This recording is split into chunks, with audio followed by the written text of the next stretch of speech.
Welcome back, Curry Crew. Today we're going to be making pizza, but it's going to be a little bit different. So this pizza recipe is very much popular back in my hometown in India of Ahmedabad, and it's called a bhakri pizza or like a tawa pizza. What that basically means is you can make this pizza without having to use yeast, without having to use an oven, and without having to take hours and hours to make a proper dough and all that stuff. This pizza recipe is perfect for anybody who is in the mood for pizza but doesn't want to spend hours and hours making it. So you definitely need to try this out because you're going to fall in love. So without any further ado, let's jump straight into our recipe.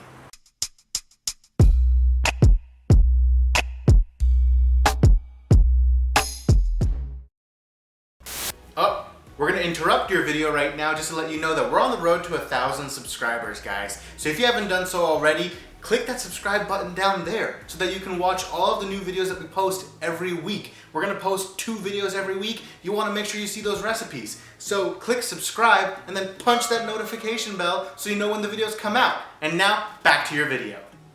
So the first thing we need to start working on for our pizza is the pizza sauce. So we're going to take a 28-ounce can of crushed tomatoes, and now we're going to add it into a food processor and blend it until nice and smooth. Next, we're going to add a tablespoon of olive oil into our pan and allow it to heat up over low to medium heat. And while that heats up, we're going to take 4 cloves of garlic and we're going to give them a fine chop until they are nicely minced.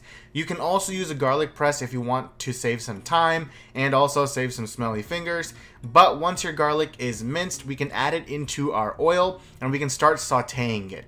We're going to cook our garlic until it is nice and golden brown, and along with our garlic, we're also going to add in 1 to 2 teaspoons of red chili flakes and saute those as well. Once your garlic is nice and golden brown, we will add in our tomato puree from earlier and give it all a nice and slow mix. This will prevent you from making a mess by splashing the sauce all over the place. Once this is mixed, we're going to cook and cover with a lid for about 15 minutes on low to medium heat. Now, for this recipe, we're going to be making 2 different types of pizzas. One is a somewhat traditional toppings pizza in like onions and peppers. The other one is a little bit of a desi street food twist, and you're just going to have to wait to see what that is. But while we wait for our pizza sauce to cook, let's work on our dough. So take 1.5 cups of whole wheat flour, and to this we're going to add in a 1/4 teaspoon of salt, 1/4 teaspoon of sugar, 3 teaspoons of oil, 1/8 teaspoon of baking soda, 1/8 teaspoon of baking powder, and a 1/4 cup of plain yogurt. Now, this plain yogurt combined with the baking soda and the baking powder will help the dough to rise, and it's essentially replacing the yeast. If you do have yeast and you have like several hours to wait, you can add yeast and wait for your dough to like proof up and double in size. However, if you don't want to wait that long and you just want to make like a quick pizza that you can enjoy, you can use the yogurt along with the baking soda and the baking powder and give it a nice rise.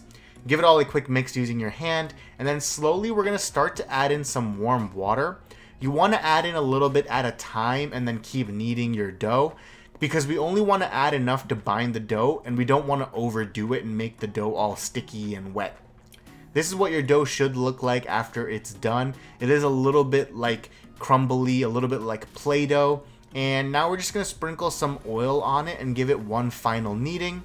After which we will cover with a wet paper towel or like a wet cheesecloth and allow it to sit on the side of the counter for about 20 to 30 minutes. In the meantime, let's go back to our pizza sauce.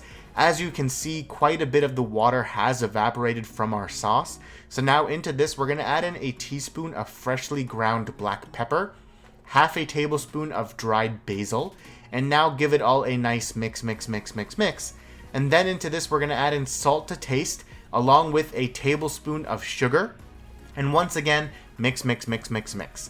Then we will cover with the lid again and cook for another 15 minutes or until more of the water has evaporated and our sauce thickens up a bit. After about 15 minutes or so, we're going to add in a 1/4 cup of Parmesan cheese and give it one final mix. At this point, our pizza sauce is pretty much done. You can cook it a bit more if you want it to be a little bit thicker and you want more of the water to evaporate. If not, you can set it aside and we can move on to our toppings. So into a small pan, add in a teaspoon of oil And then into this, we're gonna add in half of an onion that is chopped, along with half a bell pepper that is also chopped. Give it all a quick 1 to 2 minute saute. We don't want to overcook the veggies and make them all mushy, but since we're not baking the pizza in the oven, we do need to cook the toppings a bit so that they're not raw, but they still maintain some of their crunch. So after 1 to 2 minutes, remove the veggies from the pan. And now let's move on to the unconventional topping that I talked about earlier. So into the same pan, you're gonna add in a teaspoon of oil. And now we're gonna add in half a cup of cooked and strained kidney beans. Now we're gonna cook them for about 1 to 2 minutes, and then using the spatula, we're just gonna start to smash them up a bit into like a paste. And then once that's done, we're gonna add in 2 to 3 tablespoons of our pizza sauce into this pan and allow the kidney beans to mix into the sauce. Once that is completely mixed, you can remove the beans from the pan, and now we're ready to begin assembling and making our pizzas. So take a small handful of your dough and roll it out into a circle that is about 1/2 inch to 1/4 inch thick. Now once that's done, take a fork and poke some holes into the dough so that when we cook it, the air has some place to escape and we don't get too many air bubbles in our pizza. Now onto a griddle, we're gonna cook our dough first. Now we wanna cook one side more than the other, since this will be the side our toppings go on, and we can't cook it once the toppings are on top. So once one side is nice and golden brown, you can flip it over and lower the heat completely to low. And now we can begin topping our pizza with 2 to 3 tablespoons of our pizza sauce, followed with some nice shredded cheese. And last but not least, we're gonna add our onions and peppers topping. Next, we're gonna cover the pizza with a lid, and we're gonna cook for about 5 to 7 minutes. This should allow the cheese on top to melt completely and for the bottom to crispen up a bit. After about 5 to 7 minutes, we can remove the lid, and as you can see, the cheese is perfectly melted, so 1 pizza down and 1 to go. Like before, we're gonna cook our rolled out base on one side until nice and golden brown. Then we will flip it over. Now this time we're only gonna add 1 to 2 tablespoons of our sauce, because next we're gonna add in 1 to 2 tablespoons of our kidney bean mix, which also has some pizza sauce in it as well. Now we're going to top with some more cheese, and if you want, you can add a small amount of the onions and peppers to this as well. If not, you can just do it with plain cheese. Cover with a lid, and like before, we're going to cook until the cheese is nice and melted and the bottom is slightly crispy. Once that is done, we can remove the pizza from the heat and we can cut into that as well. Now here we have 1 slice of each of our pizzas, and man, that looks so good with the melty cheese and the veggies on top. It's like they're just calling my name, saying, "Please eat me. I am delicious." So I can't wait. I can't keep them waiting, guys. I need to dig right in. So guys, here we have our 2 awesome pizzas that we made, and I'm gonna take a bite of the first one, which was just the onions and peppers.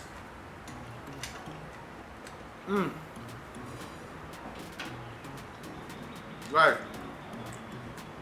It's delicious. Packed full of amazing spices and seasonings. It is spicy, it is sweet, it is tangy, cheesy, delicious. Now let's move on to our one with our kidney bean base as well.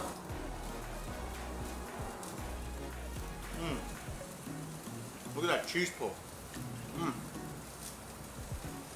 Fantastic.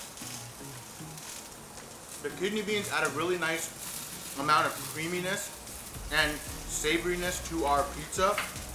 It tastes so good.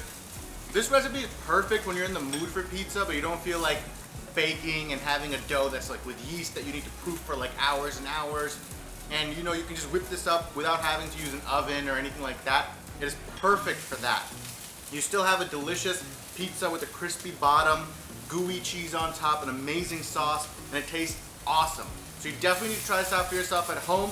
Let us know how it turns out for you, and keep on cooking.